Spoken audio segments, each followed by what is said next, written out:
자, 오늘 우리가 7번째, 8번째 시간입니다. 종말론, 우리 교재로는 58장, 천년왕국과 환란에 대한 견해들. 그래서 이 첫 시간에는 천년왕국에 대한 내용을 다루도록 하고, 뒷시간에는 환란에 대한 내용을 다루도록 하겠습니다. 그래서 우리가 지난번에 예수님의 재림과 그것의 결과들 살펴보면서 특별히 예수님이 재림하시면 그것에 이어서 부활 사건과 최후의 심판 사건에 대해서 이제 살펴봤는데, 이제 이 부분을 우리가 확실하게 연대기적인 순서로 이렇게 확정짓는 게 어려워요.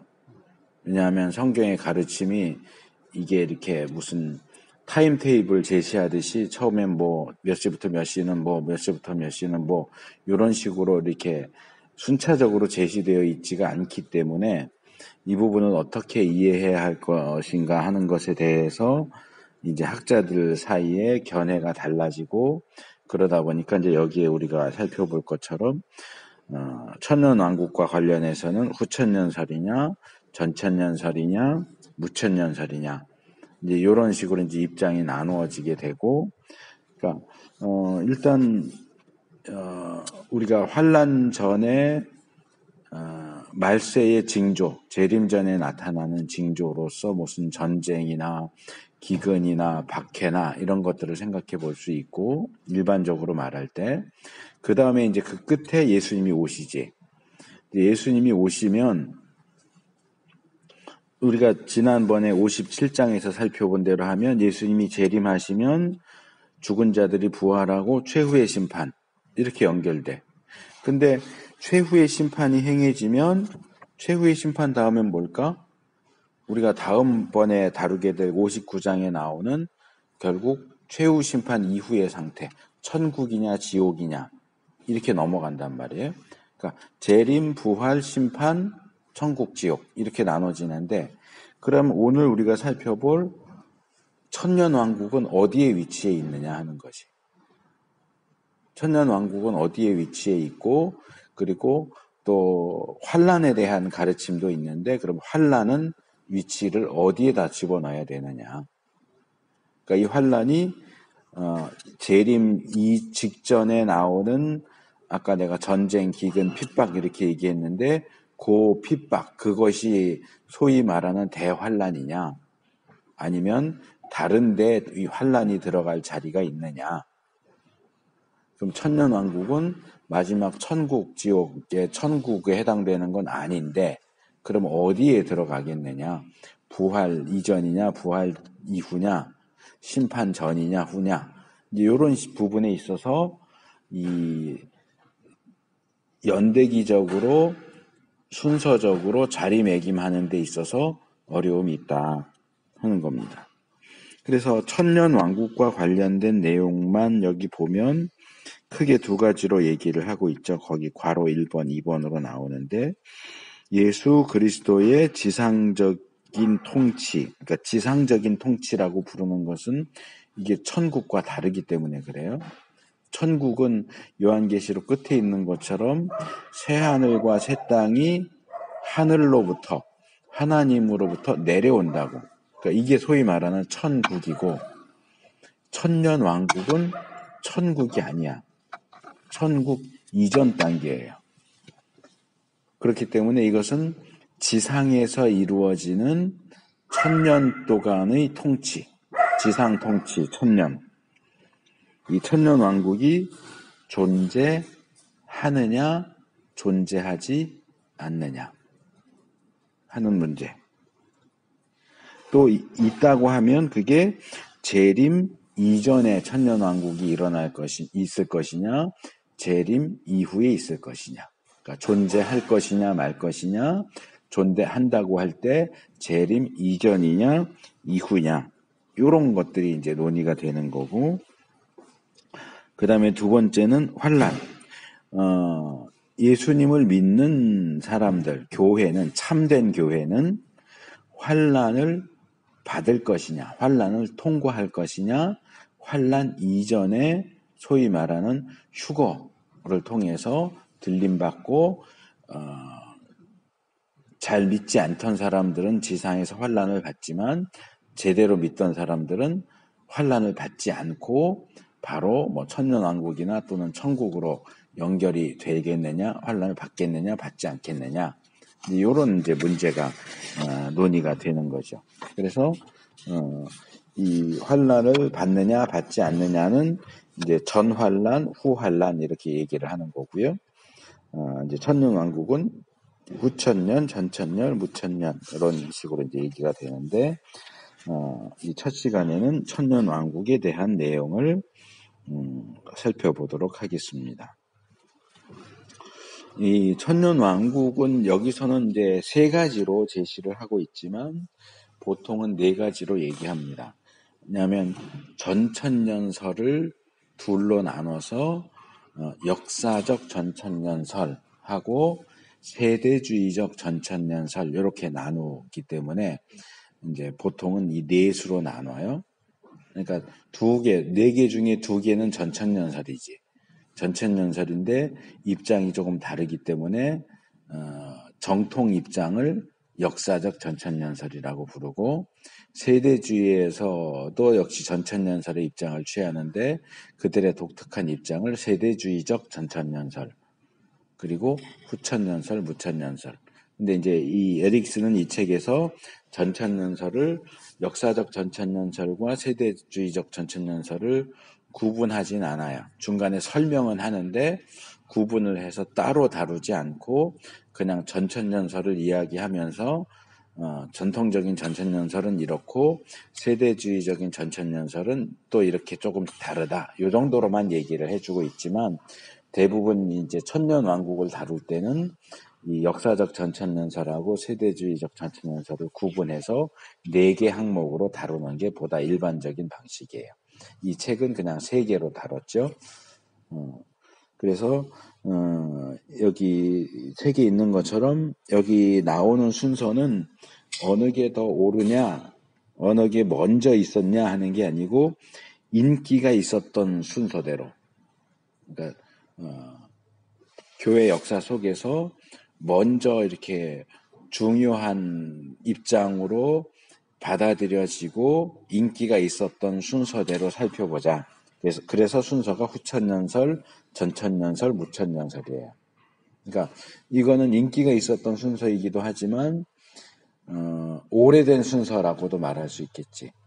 물론 정확히 말하면 조금씩 격차가 있기는, 왔다 갔다 들쑥날쑥 하기는 하지만 그래서 이제 후천년설, 여기 포스트 밀레니언이즘 이렇게 돼 있죠. 포스트는 무엇 후에 그런 뜻이에요. 그러니까 밀레니얼리즘은 천년왕국, 정확히 말하면 천년왕국주의 이렇게 해야 되겠지만, 그러니까 천년왕국 이후를 주장하는 사상이야. 뭐가 이후냐? 재림이. 그러니까 이 후천년, 전천년 하는 이 전후는 재림과 천년왕국의 관계를 설명하는 표현이에요. 그러니까 후천년설은 재림 후에 천년왕국, 천년왕국 후에 재림이 있다 하는 게 후천년설이에요. 천년왕국 후에 재림이 있다. 전천년설은 천년왕국 전에 재림이 있다. 이게 전천년설이에요. 그러니까 이 용어를 잘 이해를 하는 게 필요합니다. 자, 여기 이제 몇 가지로 정리해서 얘기를 해주고 있는데, 첫째로 후천년설이라고 하는 건 뭐냐? 복음의 선포가 너무나 성공적이어서 세상이 회심하게 될 것이라는 믿음에 근거한 사상이 후천년설이다. 그래서 복음이 이 세상에 널리 선포되고 받아들여져서 다수의 사람들이 예수님을 믿게 되고 인간들을 다스리는 그리스도의 통치가 온전해지고 보편적이 될 것이고 평화가 넘쳐 흐르고 악은 추방되고 그래서 거의 완전에 가까운 천국에 가까운 이 세상이 천국에 가까운 상태가 되었을 때에 주님이 그 끝에 재림하신다. 이게 후천연설이에요. 그러니까 쉽게 말하면 세상이 점점 좋아진다는 거예요. 세상이 점점 좋아지고 점점 우리 한국의 CCC 같은 경우도 그리스도의 계절이 오게 하자. 예전에 김진홍 목사 같은 경우도 성서한국 이런 거 하면서 이제 우리 대한민국을 기독교 국가로 만들자 이런 이제 모토를 세우고 그 선교 운동을 하는데 이제 여기서 말하는 것은 이 세상 전체가 다 그렇게 복음화가 된다. 시간이 지날수록 복음이 더 많이 퍼져지고 더 많이 받아들여져서 세상은 점점 좋아지게 되고 이 좋아진 세상이 결국 성경이 말하는 천년왕국이다.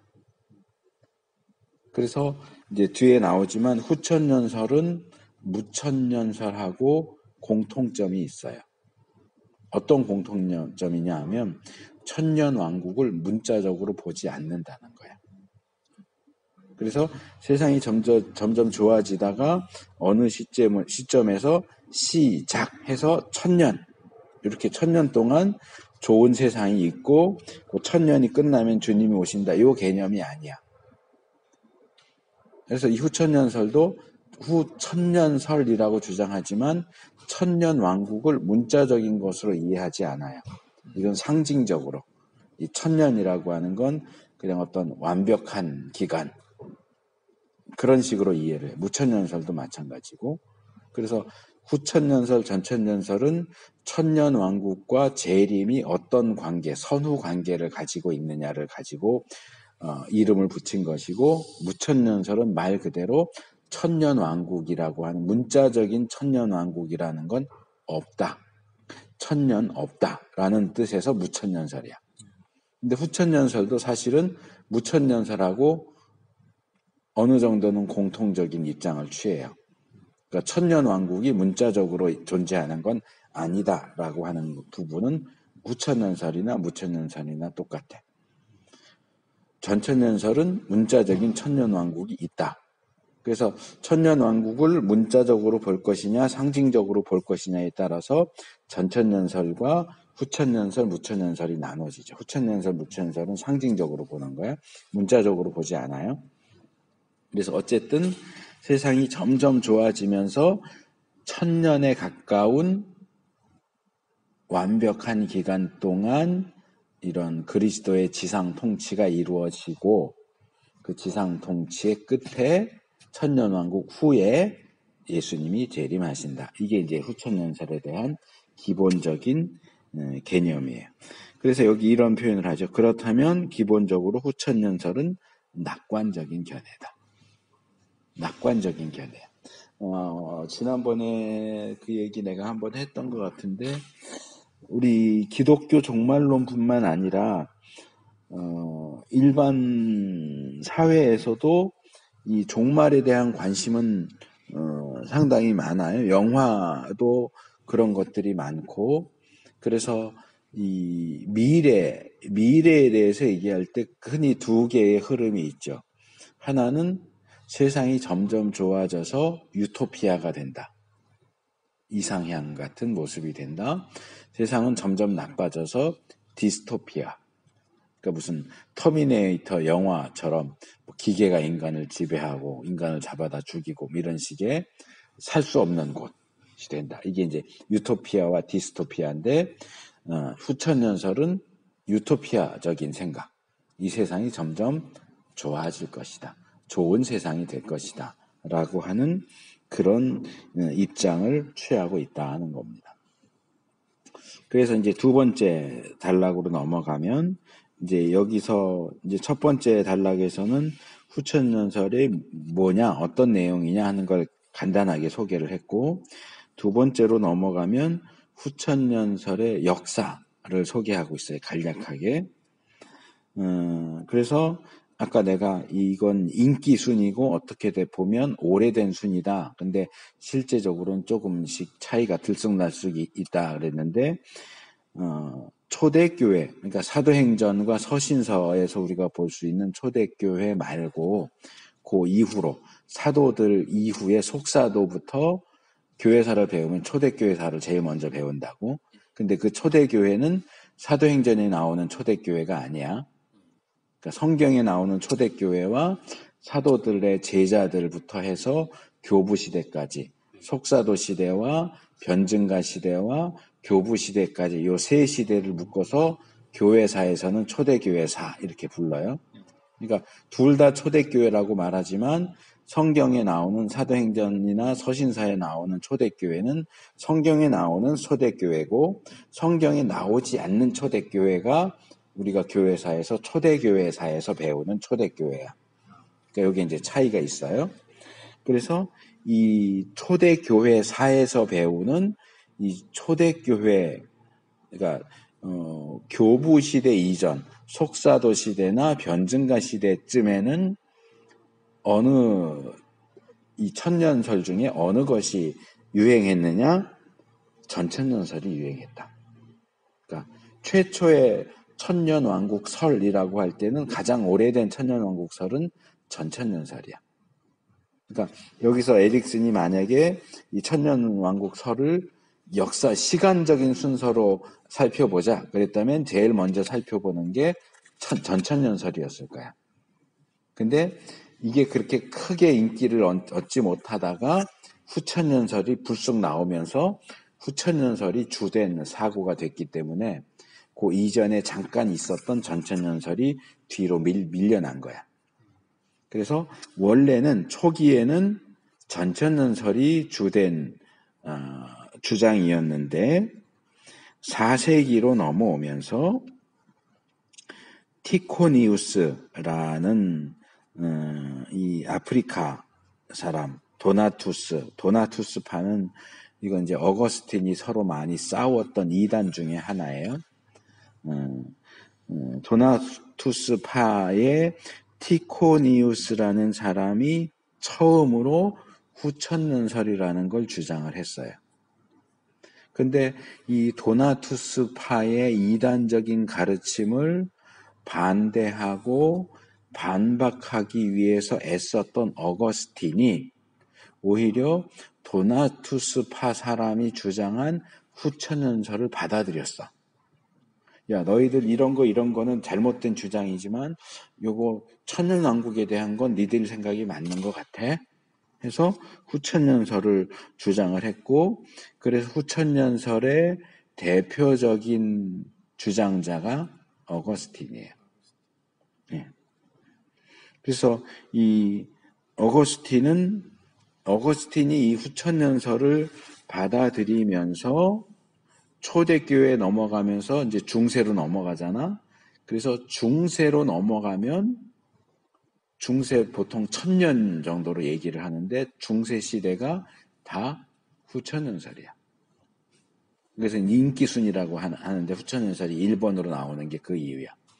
기독교 역사 속에서 전천년설이 처음에 잠깐 있었지만 금방 어떤 해일처럼 후천년설이 일어나면서 전천년설을 다 뒤집어 엎어버리고 1000년 정도의 기간 동안 후천년설이 이 기본적인 당연히 후천년설이지 이런 식으로 받아들여졌다는 거지.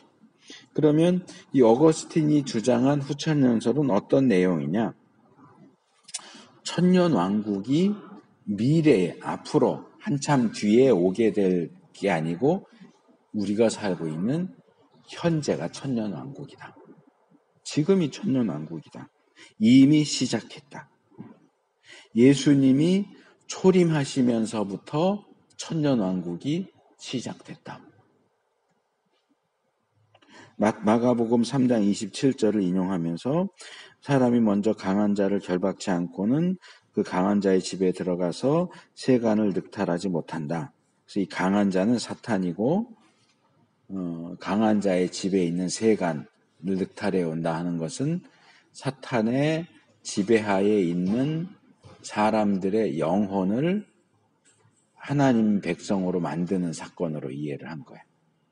그러니까 예수님이 초림하셔서 사탄의 권세를 꼼짝없이 묶어버리시고 그를 결박하셨기 때문에 사탄의 지배하에 아래에 있었던 수많은 인간 영혼들을 하나님 나라 백성으로 데려올 수 있었다.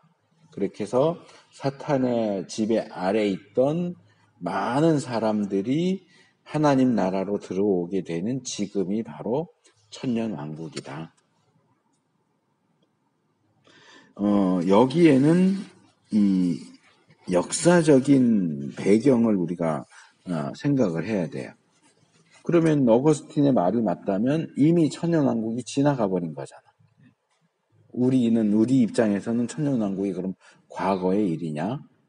요한계시록에서 말하는 천년왕국이 이미 초대교회에 다 이루어졌으면 그 다음에 부활이나 최후심판이나 새하늘과 새 땅에 대한 내용을 어떻게 연결시켜야 될지가 애매해지지. 그러니까 지금 우리 입장에서 볼 때는 어거스틴이 주장하는 자기가 살던 시대가 천년왕국이라 하는 거는 맞지 않아 보여. 맞지 않아 보이는데 그 당시에는 그랬다는 거지. 그러면 어거스틴이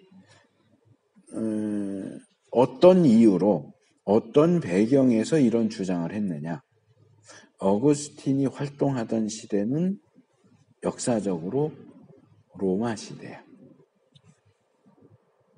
로마 시대인데 우리가 흔히 생각하는 로마가 기독교를 박해하는 시대가 아니고 콘스탄틴 황제에 의해서 기독교가 공인된 종교로 인정되고 300몇 년에 그 다음에 좀 더 후에 데오도시우스 황제에 의해서 기독교가 로마의 국가 종교로 인정된 그 시대가 어거스틴이 살았던 시대야. 세계에서 최강대국인 로마가 기독교를 인정하고 보호하고 교회를 으쌰으쌰하고 위해주는 시대였어.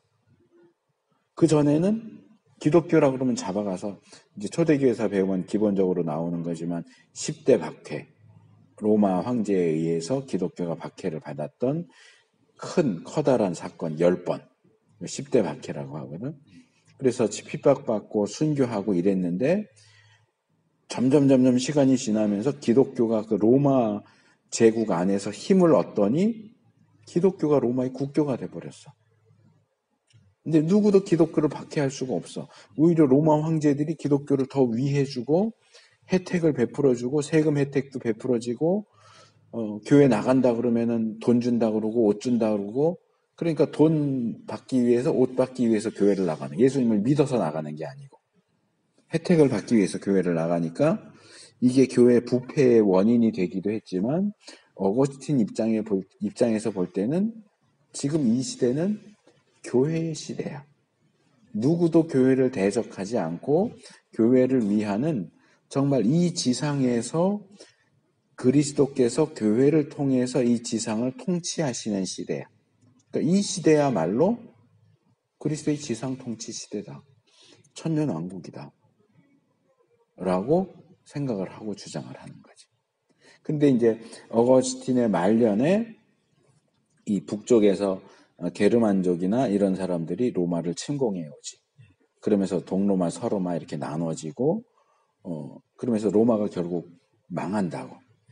그러니까 이 로마가 망하는 사건 때문에 어거스틴이 충격을 받아. 그리스도의 지상 통치 시대인데 그리스도의 지상 통치가 이민족들에 의해서 이렇게 망할 수 있는가? 그래서 그 고민하는 가운데 쓴 책이 두 소성이 하나님의 도성. 이 세상에는 두 개의 도시가 있다. 국가가 있다. 하나님이 통치하시는 국가와 인간이 통치하는 국가가 있다. 그래서 로마의 멸망을 목격하면 앞에 두고서 쓴 책이 그 하나님의 도성이라는 책이야. 그러면서 그 전에는 이 그리스도의 통치와 지상의 로마 왕국을 겹쳐서 봤어. 같은 걸로 봤는데 로마가 망하잖아. 그럼 로마가 망하면 그리스도의 왕국도 망하는 거야. 이 두 개가 같은 거라면. 이전엔 같은 걸로 봤는데 같은 거라면 이게 망하니까 인간 나라가 망한다고 그리스도의 왕국이 망해? 그건 아닌 것 같은데 해서 이걸 분리시키는 작업을 한 게 두 도성이라고. 그래서 이게 겹쳐질 수도 있지만 분리될 수도 있다. 세상 나라 로마는 망하지만 그리스도의 나라는 망하지 않는다. 이게 이제 이 하나님의 도성이라는 책에서 다루는 기본적인 내용이에요. 그러니까 이게 천년왕국하고도 연결이 돼 있는 거지. 그러니까 로마가 잘 나갈 때는 기독교를 보호해주고 이렇게 하니까 지금이 천년왕국이야. 이렇게 했는데 조금 지나니까 로마가 막 망조가 들어가지고 망하고 뭐 노예제도니 이런 것 때문에 로마가 약해지고 이민족이 쳐들어오면서 로마가 망하게 생기니까 로마 이 왕국이 하나님 왕국하고 똑같은 게 아닌가 보다. 이 산이 아닌가벼 이러면서 쓴 게 두도성이라고. 그래서 어쨌든 이 시기에 그러니까 로마가 기독교를 지지하고 보호하고 하는 이 시기가 교회로서는 어떻게 보면은 참 행복한 시기지. 우리나라도 마찬가지야. 기독교인이 대통령이 되면 알게 모르게 교회에 뭔가 혜택이 좀 주어져. 근데 기독교를 반대하는 사람이 대통령이 되면 빡빡하게 하지. 뭐 세금도 내라고 그러고, 뭐 이것도 안 된다고 그러고, 저것도 안 된다고 그러고. 그러니까 그런 걸 생각하면 기독교인 대통령이 나라를 다스릴 때는 교회는 한테는 참 해피한 시기고, 불교인이 대통령이 되면 교회는 좀 힘든 시기야. 그것처럼 로마 황제가 기독교인이 되니까 지금 로마가 다스리는 이 시기는 교회를 위해서 너무나 좋은 시기다. 그러니까 이 좋은 시기는 성경이 말하는 천년왕국이 아니겠느냐. 그래서 여기서 이제 우리가 주의해야 될 게 뭐냐면 성경을 읽고 해석하는데 그것을 너무 성급하게 자기가 살고 있는 시대와 연결시키려고 하면은 이런 오류가 생길 수 있다. 그러니까 내가 살고 있는 이 시대에 이 나라가, 이 지도자가, 이 사건이 성경이 말하는 바로 그 사건이야. 그렇게 하고 싶겠지만 그렇게 하면 한참 뒤에 세월이 흐른 다음에 보면 그때 그 사람 그 해석 잘못했네. 이렇게 되는 거지. 그러니까 어거스틴이 그런 오류를 범한 거예요. 자기 시대의 천년왕국을 자기 시대에 성취됐다라고 주장하면서 나온 게 후천년설이죠. 근데 로마가 이렇게 망하면서 후천년설이 과연 맞나? 로마 왕국이 천년왕국이 맞나?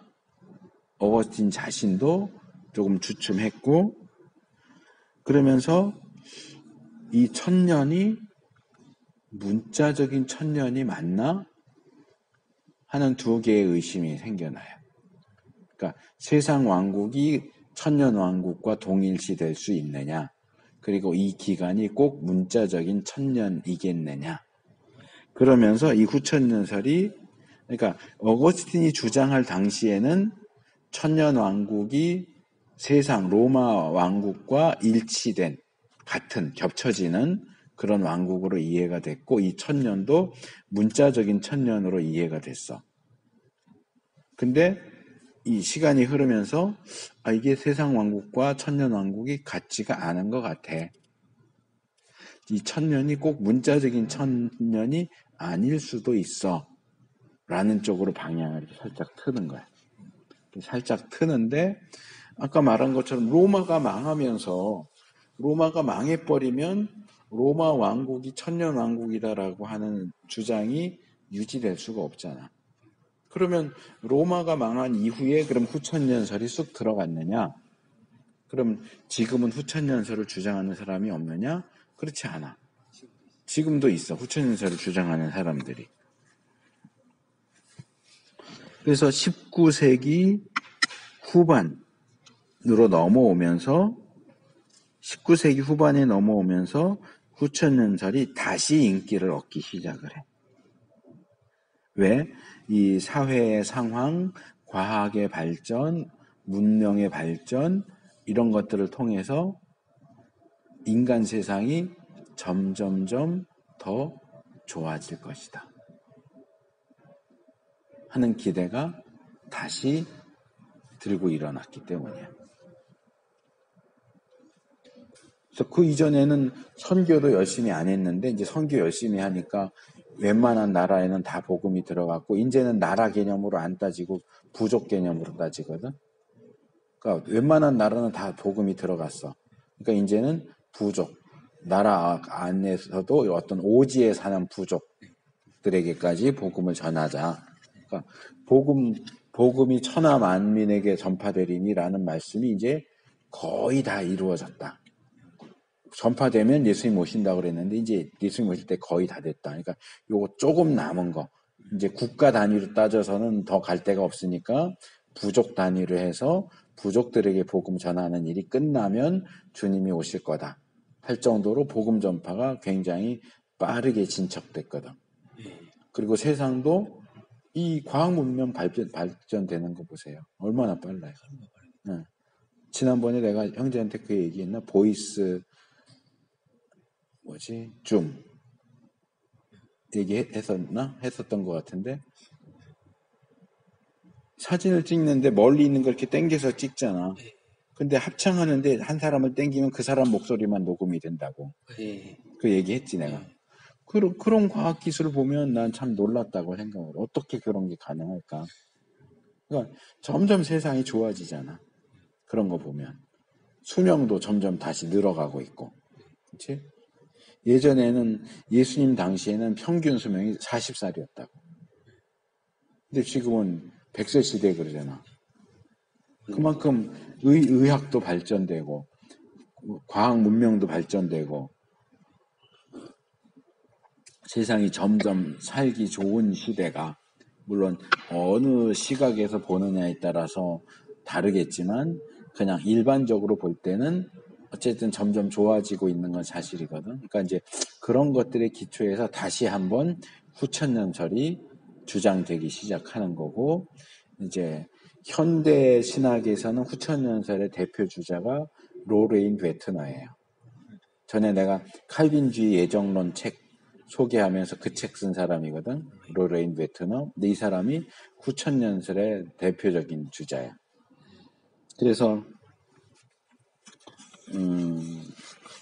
여기도 이제 이 부분은 각주를 보면서 조금 알아야 되는데 기억할 필요가 있는데 우리 교재 414페이지 제일 밑에 6번 각주가 있죠. 6번 각주에 로레인 베트너가 나와.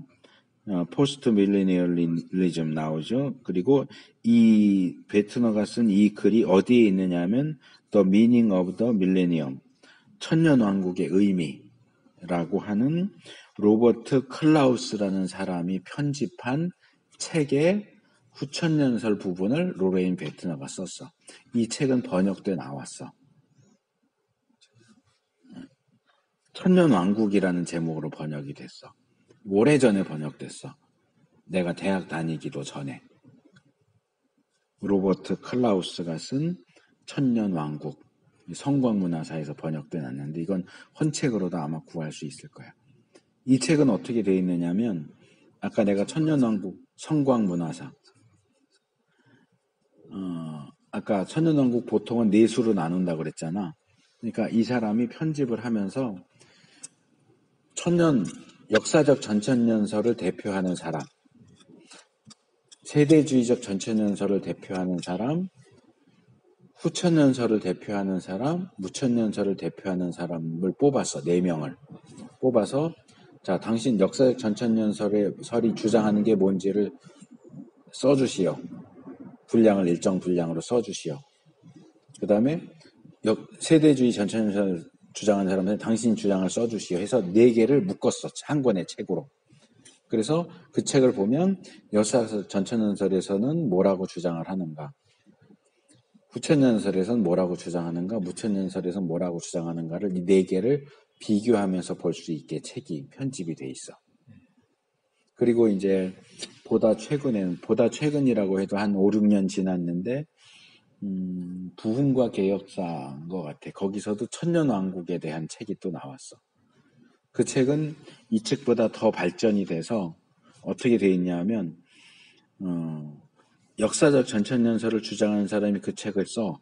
그 내용을 쓰면 이 원고를 다른 3사람에게도 주고 이걸 비판하라고 그래.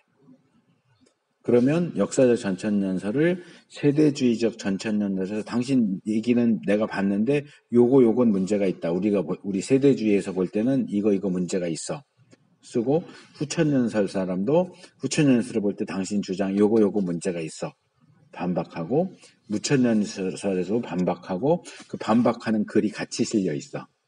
어떤 경우에는 그 반박을 다시 반박하는 글도 있어. 그럼 이제 재미가 있지. 이 천년왕국설에 있어서 이 주장의 핵심은 뭐고 다른 입장을 취하는 사람이 문제 삼는 게 뭐구나.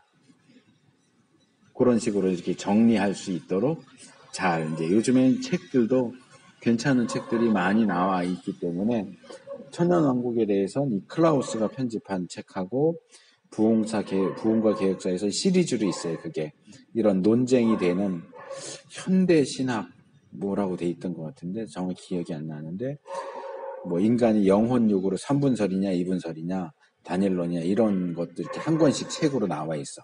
이게 10권 넘게 나와 있어. 그 시리즈가. 그 중에 천년왕국도 한 권으로 되어서 상당히 흥미롭게 이렇게 다룰 수 있도록 되어 있는데 그 내용들을 참고하면 우리가 지금 보는 이 교재는 너무 간략하게 돼 있어. 너무 간략하게 돼 있기 때문에 그 부분을 이해하려면 최소한 그 2권 정도는 더 읽어야 아마 책에서 인터넷으로 천년왕국 이렇게 치면 나올 거야. 그래서 이게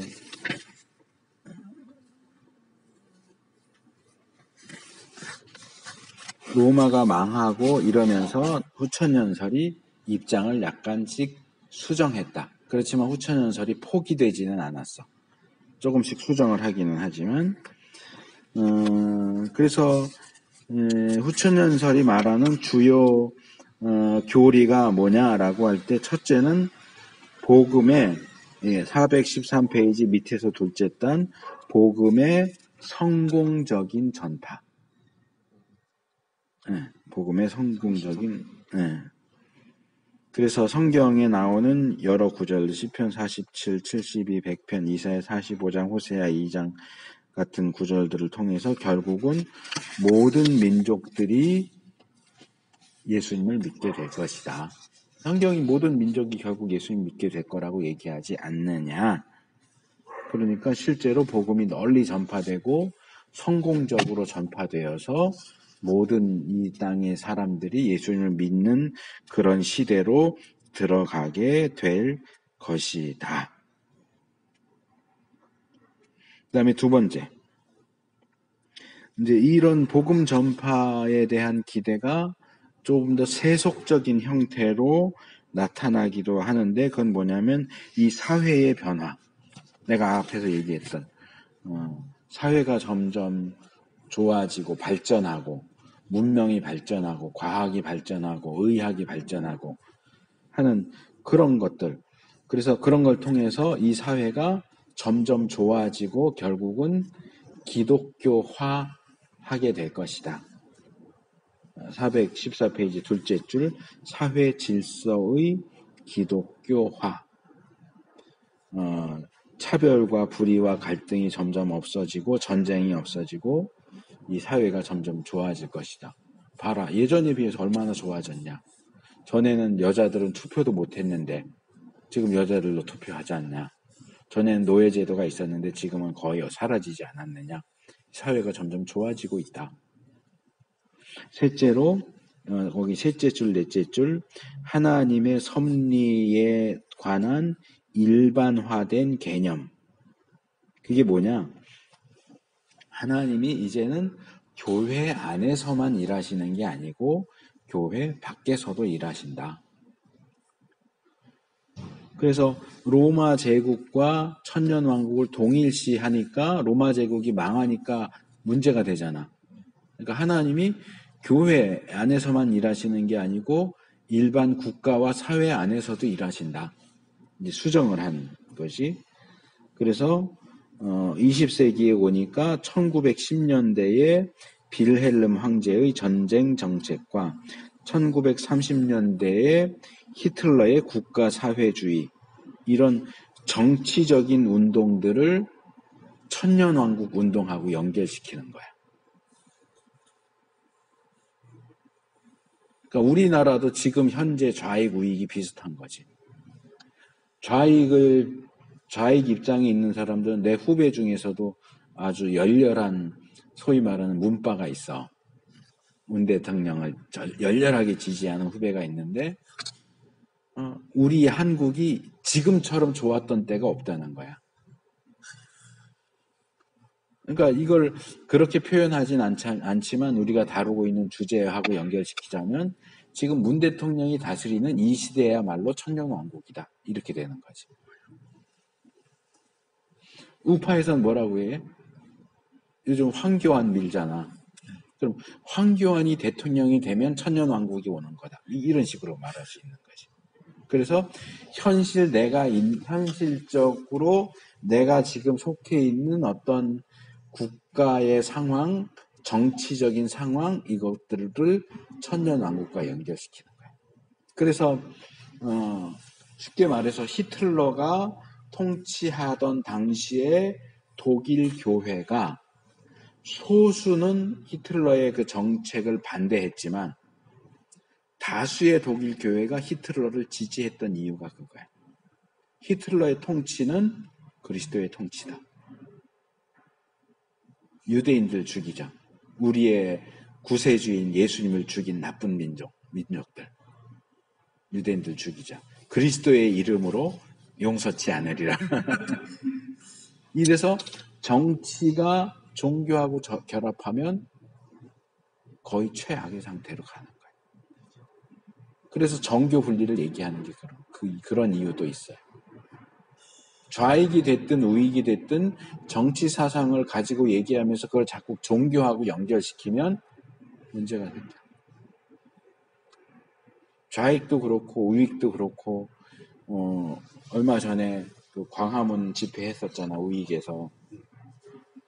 그러니까 지금 나는 이제 페북에는 정치 성향 따지지 않고 일단 2단만 아니면 난 다 그냥 관계를 맺는 편인데 그러다 보니까 극좌인 사람도 있고 계속 좌익 얘기를 계속 올려. 계속 얘기하고 극우인 사람도 자기 얘기를 계속 올려. 나는 이제 스트레스 받지. 이걸 또 그런다고 끊기도 그렇고 좀 너무 심하다 그러면 끊기도 하는데 광화문 집회하고 몇 명이 그걸 올렸어.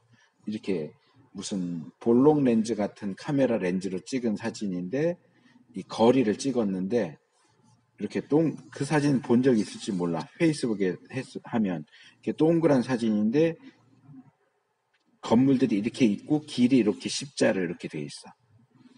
근데 이제 길을 다 사람들이 채운 거지. 그래서 이제 이게 십자가다. 하나님의 역사다. 아니 길이 십자로 돼 있는 게 그게 하나님 역사랑 무슨 관계가 있냐고. 근데 광화문에 사람이 많이 모여서 그 십자 형태로 된 길이 사람으로 가득했으니까 이거 하나님이 함께 하시는 거다. 증거다. 말도 안 되는 소리를 하고 있는 거야. 이 정치하고 종교가 결합할 때 정말 무서운, 이게 종교가 자기 자리를 지켜야지 이 정치 논리, 좌익 논리, 우익 논리에 빠지면 안 돼. 좌익은 좌익대로 하나님 우리 편이라고 그러고 우익은 우익대로 하나님 우리 편이라고 그러고 상대방이 얘기하는 건 하나도 안 듣고 상대방이 얘기하는 건 다 조작이라고 그러고 자기 편 얘기하는 방송만 계속 듣고 상대방 얘기는 하나도 안 듣고 서로 그래. 이게 정말 무서운 일이에요. 그 대표적인 경우가 여기 나오는 것처럼 1910년대 비레름 황제. 이거 나도 정확하게 찾아보진 않았는데 1930년대 히틀러 국가사회주의. 이건 히틀러 얘기는 우리가 다 아니까. 우리나라가 그렇게 갈 수도 있다고.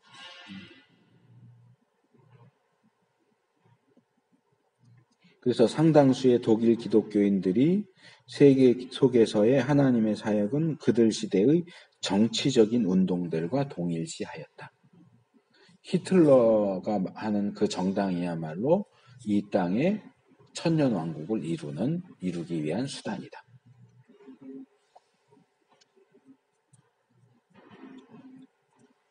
그 다음에 네 번째로 하나님의 나라는 미래의 천국의 영역이 아니라 지금 여기에서 현재적인 실제로서 간주된다. 어거스틴은 자기가 살던 시대가 천년왕국이다. 그 현대의 후천년설주의자들은 지금 우리가 살고 있는 이 시대가 천년왕국이다. 그러다 보니까 그럼 어떻게 오거스틴 시대도 천년왕국인데 지금도 천년왕국이야? 그 천년은 문자적인 천년이 아니다. 이렇게 이제 가는 거지. 다섯 번째, 지금 얘기한 거예요. 후천연설에 의하면 천년왕국은 반드시 문자적인 1천년이 아니라 확대된 기간이 될 것이다. 그래서 무천년설과 후천년설의 경우는 여기 있는 것처럼 요한계시록 20장에 나오는 천년왕국에 대한 구절을 그렇게 중요하게 보지 않아요. 이건 이제 뒤에 나올 거기 때문에 거기서 자세하게 다룰 거고요. 역사적 전천년설은 그 구절을 굉장히 중요하게 보지. 그게 천년왕국에 대한 주장의 근거가 되는 구절이기 때문에. 근데 문제는 그 구절에 천년 동안, 천년이라는 단어가 3번인가 나오는데 천년왕국이라는 말은 나오지 않아. 그러니까 이제 후천년설이나 무천년설은 천년왕국이라는 건 없다. 이 천년은 그냥 상징적인 숫자다. 역사적 전천년설에서는 여기 천년을 다스린다 그러니 천년 통치고 천년 왕국이다. 이렇게 보는 거고. 여섯 번째로 오른쪽으로 넘어와서 둘째 줄, 그리스도의 재림 이전에 상황이 악화되는 것이 아니라 오히려 좀 더 좋아지게 될 것으로 기대한다. 그러니까 이 세상이 점점점 나빠지는 게 아니고 점점 좋아진다. 시간이 흐를수록 점점 좋아질 것이다. 기독교의 우호적인 사회, 기독교 사회까지는 안 되더라도 기독교의 우호적인 그런 사회로 점점 호전될 것이다. 그리고 그 끝에 예수님이 오실 것이다. 이게 이제 후천년설의 기본적인 입장이에요.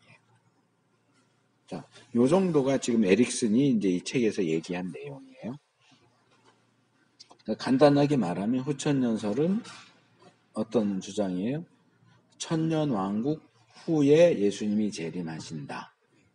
그리고 이 천년왕국은 문자적인 천년이 아니라 확대된 꽤 긴 기간을 가리키는 것이고, 특별히 현실 우리가 살고 있는 이 시대가 천년왕국이다.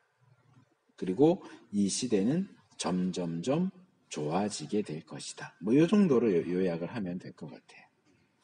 자, 그 다음에 전천년설로 넘어옵시다. 여기 이제 따로 이 주장을 소개만 하고 비판하는 내용은 여기는 안 했더라고요. 후천년설도. 그럼 이제 복잡해지니까 뺀 것 같은데, 지금 후천년설이 뭘 주장하는가만 소개했고, 이거는 문제가 있다, 이런 얘기는 여기 전혀 나오지 않아. 요건 이제 뒤에 가서만 살짝 이제 나와요. 자, 전천년설. 자, 전천년설은, 자, 일단 뭐냐? 1000년 정도의 기간. 그러니까 정확히 이렇게 수학적으로 딱 1000년, 이렇게 얘기하진 않아요. 전천년설도. 그렇지만 대략 1000년 정도의 기간. 그렇다고 상징적이진 않아. 그러니까 대략 1000년의 기간 동안 그리스도께서 지상에서 통치하시는 왕국이 세워질 것이다. 전천년설의 입장이에요. 그리고 이 기간 동안에 주님께서 육체적으로 재림하셔서 그 왕국을 육신을 가지신 예수님이 그 왕국을 왕으로서 다스릴 것이다. 육체적인 재림. 그리고 이 천년왕국은 아직 오지 않았다. 미래에 있을 것이다. 그리고 아까 설명한 것처럼 전천년설이니까 천년왕국 전에 예수님이 재림하신다.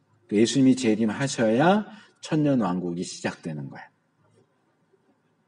근데 여긴 부활도 관련이 돼 있지만, 이제 역사적 전천년설 입장에서 보면 예수님의 재림, 그러면 믿는 자들의 부활, 그리고 천년왕국 끝에 심판. 이렇게 되는 거예요. 자, 천년왕국의 역사가 두 번째 단락이 나와요. 초대교회 기간에 지배했던 천년왕국 견해가 전천년설이다. 초대교회에.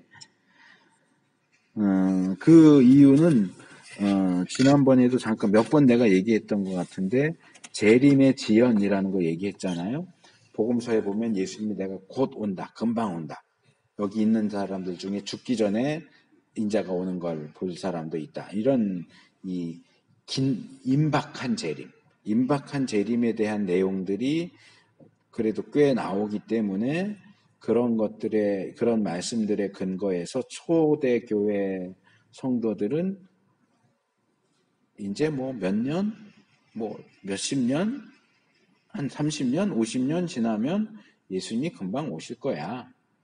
예수님이 금방 오실 거라고 기대를 했어. 그러니까 천년 기간이 예수님 30년 후에 오시면 30년 동안 천년왕국이 있을 수가 없잖아. 그러니까 천년왕국은 예수님 재림하신 이후로 미뤄질 수밖에 없는 거지. 예수님 재림하시면 천년왕국. 그리고 예수님 재림하시면 천년왕국이 오니까 예수님 재림 전에 어떤 징조, 말세의 징조들을 보면 나쁜 징조들이 더 많아요. 그렇죠?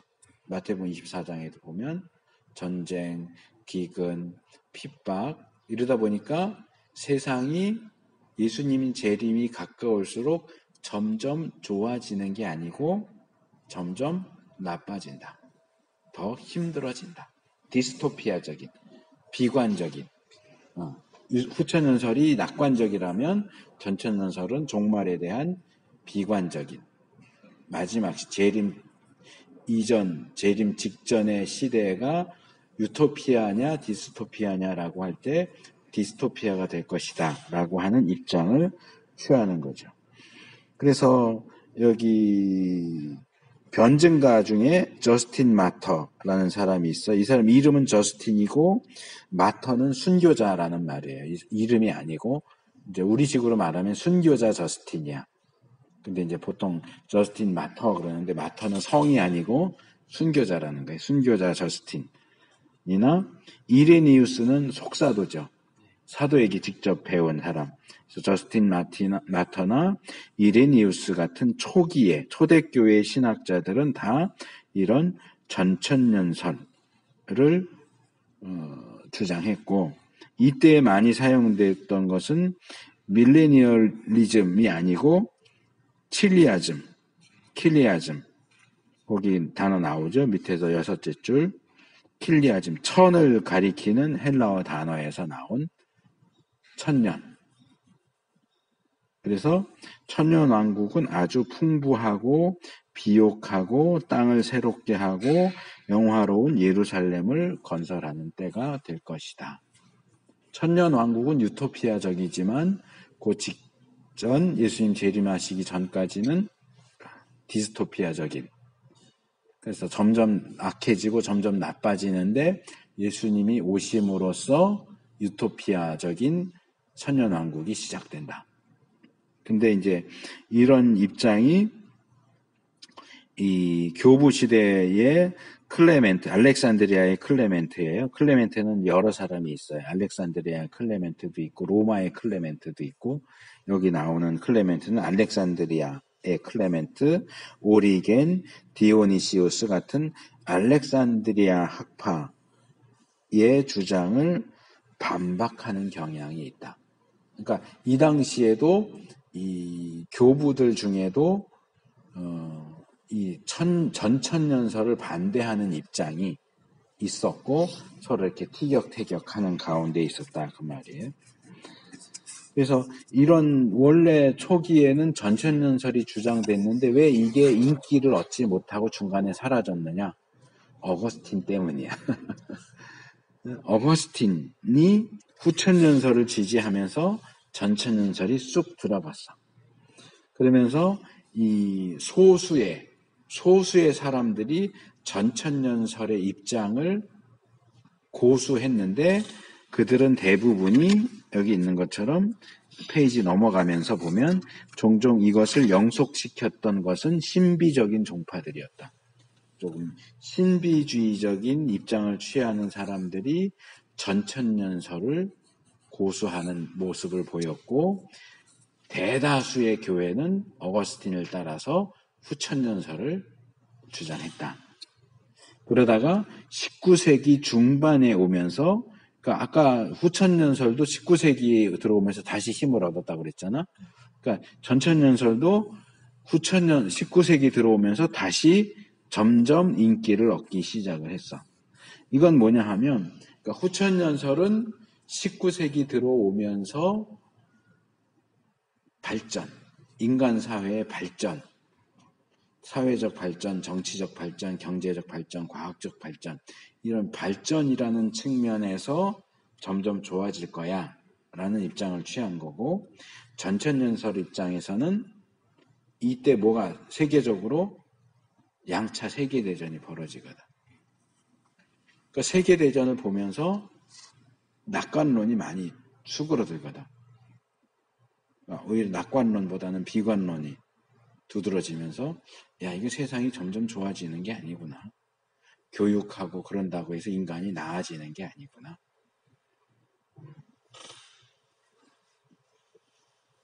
그리고 이 후천년 앞에서 내가 그냥 안 하고 넘어갔지만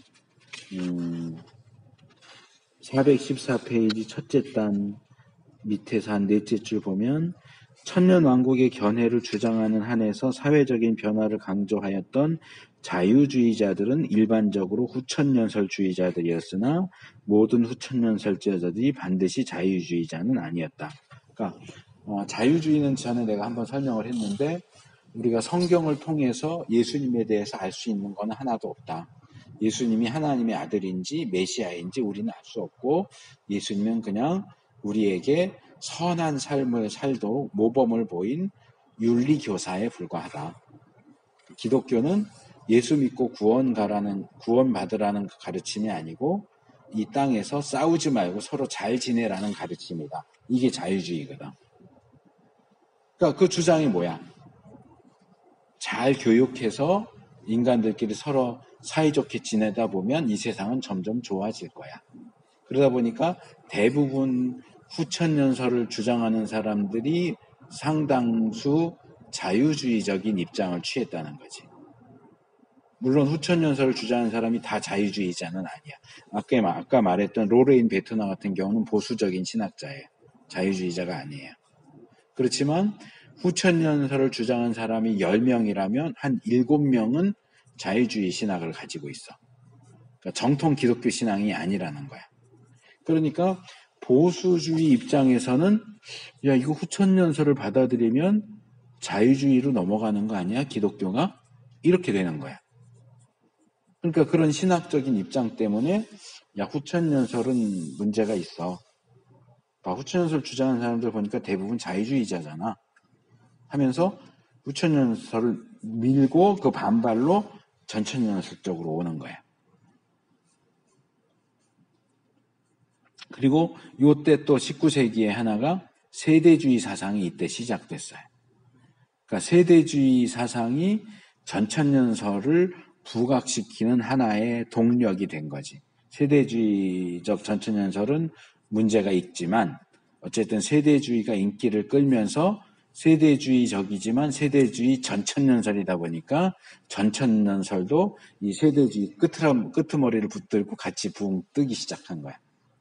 그러면서 이제 나눠지는 거지. 이게 역사적 전천연설이냐 세대주의적 전천연설이냐. 근데 어쨌든 19세기 들어오면서 그러니까 초대교회에 전천연설이 좀 있었고 중간에는 후천연설이 주름 잡다가 로마가 망하면서 조금 수그러들었다가 19세기 들어오면서 후천연설도 조금 힘을 얻기 시작했고 전천연설도 마찬가지로 힘을 얻기 시작을 했다. 전천연설에서 가장 중요한 건 아까 말했던 요한계시록 20장 4절에서 6절 말씀이에요. 거기 보면 3번 나오죠. 넷째 줄에 1000년 동안 왕노릇하리니 그 1000년이 차기까지. 그리고 밑에서 둘째 줄 1000년 동안 그리스도로 더불어 왕노릇하리라. 이게 전천연설의 가장 중요한 근거 구절이에요. 바로 여기 요한계시록 20장 4절에서 6절에 천년 왕국에 대한 내용이 나오지 않느냐. 후천연설이나 무천연설은 천년이라고 그랬지 거기 천년 왕국이 어디 나오냐. 이러고 싸우는 거예요. 이 천년을 문자적으로 해석할 것이냐 상징적으로 해석할 것이냐.